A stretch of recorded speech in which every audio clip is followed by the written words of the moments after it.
Assalamualaikum warahmatullahi wabarakatuh. Alhamdulillahi rabbil alamin. Alhamdulillahilladzi nahmaduhu wa nasta'inuhu wa nastaghfiruh wa na'udzu billahi min shururi anfusina wa min sayyiati a'malina. May yahdihillahu fala mudilla lahu wa may yudlilhu fala hadiya lahu. Asyhadu an la ilaha illallah wahdahu la syarika lahu wa asyhadu anna Muhammadan 'abduhu wa rasuluhu la nabiyya ba'dahu. Allahumma salli wa sallim wa barik ala sayyidina Muhammad wa ala alihi wa ashabihi wa man wala amma ba'du. Bapak Ibu hadirin, para pemirsa yang insyaallah dirahmati Allah Subhanahu wa taala. Alhamdulillah wa syukurillah. Puji syukur mari senantiasa kita panjatkan kehadirat Allah Subhanahu wa taala, di mana pada kesempatan berbahagia ini kita kembali dipertemukan yang insyaallah dalam rahmat dan ridha Allah Subhanahu wa taala.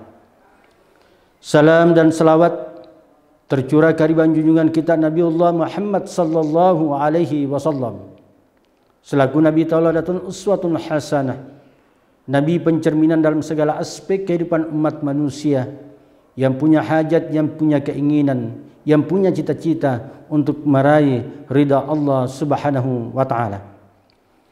Kaum muslimin sidang jamaah yang insyaallah dirahmati Allah Subhanahu wa taala, ketika kita berbicara masalah kehidupan dunia, maka tidak ada satupun makhluk di atas permukaan bumi ini yang ingin merugi. Apatah lagi yang namanya dengan manusia. Apakah dia punya pangkat atau tidak punya pangkat, pasti tidak mau merugi. Apakah dia kaya ataupun miskin, pasti juga dia tidak mau merugi.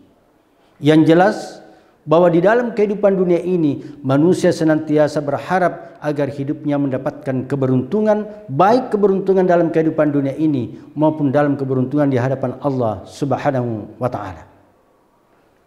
Namun demikian, ternyata di hadapan Allah Subhanahu wa taala masih banyak juga manusia yang merugi nantinya. Kenapa dia merugi di hadapan Allah Subhanahu wa taala? Apakah karena dia tidak tahu kali-kali pada saat dalam kehidupan dunianya, ataukah dia tidak tahu pembagian pada saat di dunia, ataukah dia tidak tahu mungkin yang namanya dengan tambah-tambahan dalam kehidupan dunia ini? Bukan, tetapi dia merugi di hadapan Allah Subhanahu wa taala disebabkan karena kelalaian dalam kehidupan dunianya. Olehnya itu Allah Subhanahu wa taala mengingatkan kepada manusia, innal insana lafi khusr, kata Allah. Sesungguhnya manusia itu benar-benar berada di dalam kerugian. Manusia mana yang merugi di hadapan Allah? Lebih lanjut Allah menyatakan illalladzina amanu, mereka yang beriman kepada Allah Subhanahu wa taala. Siapa mereka? Pertama, mereka yang lalai dalam akidah di hadapan Allah Subhanahu wa taala. Mereka yang lalai dari segi akidah yang mana? Mereka yang percaya dengan kalimat la ilaha illallah, tetapi sesungguhnya dia tidak yakin dalam dirinya dengan kalimat la ilaha illallah. Karena ketika dia yakin dengan kalimat la ilaha illallah, apapun persoalan dan dinamika kehidupannya, hanya la ilaha illallah tempatnya mengadu, bukan kepada yang lainnya. Yang kedua, yang lalai dari segi akidah adalah orang yang tidak yakin dengan kalimat la haula wala quwata illa billah. Siapa mereka yang tidak yakin dengan kalimat la haula wala quwata illa billah? Mereka yang di dalam kehidupan dunianya mengejar berbagai macam cita-citanya dan keinginannya, mengejar berbagai hal yang senantiasa didambakan dalam kehidupan dunianya, tetapi ketika apa yang dia kehendaki tidak tercapai dalam kehidupan dunianya, bukan la haula wala quwata illa billah.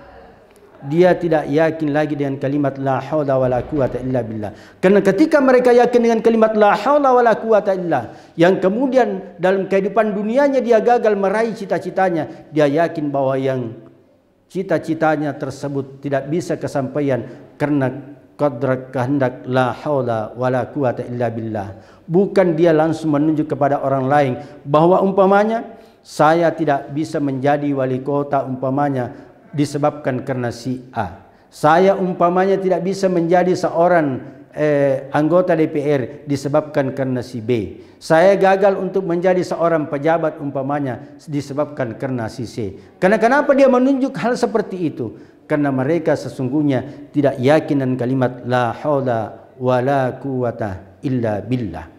Karena ketika mereka yakin dengan kalimat ini, maka semuanya dia yakinkan bahwa cita-citanya, keinginannya tidak tercapai dan tidak terkabulkan. Itu yang belum mengabulkannya adalah kekuatan Allah Subhanahu wa taala. Yang ketiga, kaum muslimin sidang jamaah ya insyaallah dirahmati Allah Subhanahu wa taala. Siapa mereka lagi yang lalai dari segi akidah di hadapan Allah Subhanahu wa taala? Mereka yang tidak yakin dengan kalimat inna lillahi wa inna ilaihi raji'un. Yang biasanya dalam kehidupan kita di dunia ini ketika kita mendengarkan sahabat kita kembali ke hadirat Allah Subhanahu wa taala, tetangga kita kembali ke hadirat Allah Subhanahu wa taala, ataupun keluarga kita kembali ke hadirat Allah Subhanahu wa taala, dengan entengnya mulut ini biasa menyatakan inna lillahi wa inna ilaihi raji'un. Segalanya berasal dari Allah dan segalanya kembali kepada Allah Subhanahu wa taala. Tapi ternyata ketika Allah mengambil pangkat dan jabatannya, ketika Allah mengambil harta kekayaannya, ketika Allah umpamanya memanggil istrinya, anak-anaknya, dia tidak mau terima dan kalimat inna lillahi wa inna ilaihi raji'un. Karena ketika dia yakin dengan kalimat inna lillahi wa inna ilaihi raji'un, maka apapun persoalan dan dinamika yang pernah dilaluinya, apapun yang dia punya dan miliki, ketika kembali ke hadirat Allah Subhanahu wa taala, maka dia akan dengan penuh ketulusan, keikhlasan menyatakan inna lillahi wa inna ilaihi raji'un. Yang kedua, kaum muslimin sidang jamaah ya insyaallah dirahmati Allah Subhanahu wa taala. Siapa lagi manusia yang merugi di hadapan Allah Subhanahu wa taala? Yang kedua, mereka yang lalai dari segi ibadah di hadapan Allah Subhanahu wa taala. Manusia terkadang tidak pernah sadar bahwa sesungguhnya kehadirannya di dunia ini tidak lain dan tidak bukan adalah bentuk ibadah. Diperintahkan oleh Allah Subhanahu wa taala untuk beribadah di hadapan Allah Subhanahu wa taala. Tetapi karena kehidupan dunia lah yang membuat manusia lalai dari segi ibadah itu. Banyak di antara kita ketika panggilan Allah Subhanahu wa taala berkumandang di telinga kita, kita abaikan panggilan Allah dan kemudian kita senantiasa mengejar kehidupan dunia ini. Maka dari itu ingin saya ingatkan di hadapan kita semua, sahabat-sahabatku, rekan-rekanku semua, saudara-saudaraku sekalian, bahwa sesungguhnya ketika ingin meraih yang namanya dengan kebahagiaan, satu kata kunci dalam hidup ini, jadikanlah ibadah itu sebagai kebutuhan. Ketika menjadi kebutuhan, maka ibaratnya seperti halnya biasa kita kalau umpamanya kita butuh yang namanya dengan ayam Kentucky, kita butuh yang namanya dengan pizza, rela ki antri 10 menit 15 menit untuk bisa mendapatkan ayam Kentucky. Kenapa ki rela antri? Kita butuh ayam Kentucky, kita butuh pizza, makanya kita rela berdiri antri 15 menit 10 menit. Kita ikhlas antri untuk itu. Kenapa kita ikhlas? Kita butuh itu ayam Kentucky ataupun pizza. Demikian pula ketika manusia dalam kehidupan dunianya dia butuh Allah Subhanahu wa taala, maka sebelum Allah memanggilnya, dia sudah menyatakan labbaik Allahumma labbaik, saya akan datang memenuhi panggilanmu ya Allah. Sebelum azan dikumandangkannya, dia sudah duduk tersimpu di rumahnya Allah Subhanahu wa taala dengan membesarkan Allah Subhanahu wa taala. Yang kedua, kelalaian dari segi ibadah yang dimiliki oleh manusia adalah dia abaikan petunjuknya Allah Subhanahu wa taala berupa Al-Qur'anul Karim. Allah Subhanahu wa taala sudah menyatakan dalam Al-Qur'anul Karim, "Dzalikal kitabu la raiba fihi hudal lil muttaqin." Al-Quran itu adalah petunjuk bagi orang-orang yang ingin selamat. Siapapun manusia dalam kehidupan dunia ini yang ingin selamat, hanya satu, Al-Quran petunjuknya, tidak ada yang lain. Tidak ada kitab-kitab yang lain bisa dijadikan rujukan manusia untuk meraih namanya dengan kebahagiaan itu. Tidak ada kitab-kitab lain yang bisa dijadikan rujukan bagi manusia untuk meraih petunjuk dan keselamatan itu kecuali Al-Qur'anul Karim. Maka berbahagialah hamba Allah Subhanahu wa taala di dalam kehidupan dunianya ini, dia cinta terhadap Al-Qur'anul Karim. Yang namanya cinta, kalau anak muda biasa jatuh cinta setiap saat, setiap waktu mau ketemu. Merasa merugi setiap dalam satu hari dia tidak ketemu.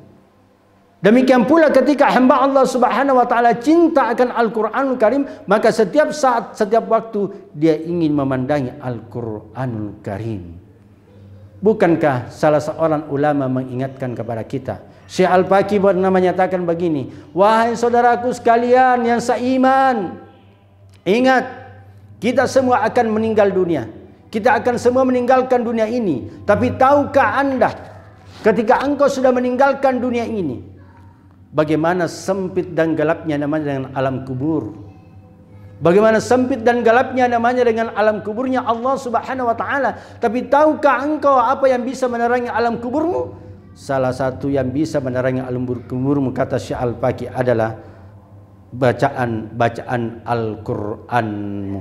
Bukan yang bisa menerangi alam kuburmu adalah lampu seperti halnya dengan lampu PLN. Bukan yang bisa menerangi alam kuburmu pelita yang bisa setiap saat engkau isi dengan minyak tanah.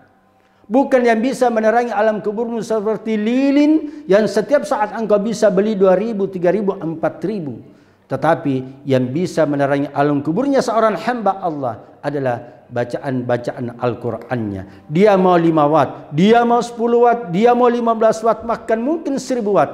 Tergantung dia mencintai Al-Qur'anul Karim. Maka dari itu izinkan saya berpesan kepada kita semua untuk kita saling mengingatkan pada kesempatan yang berbahagia ini.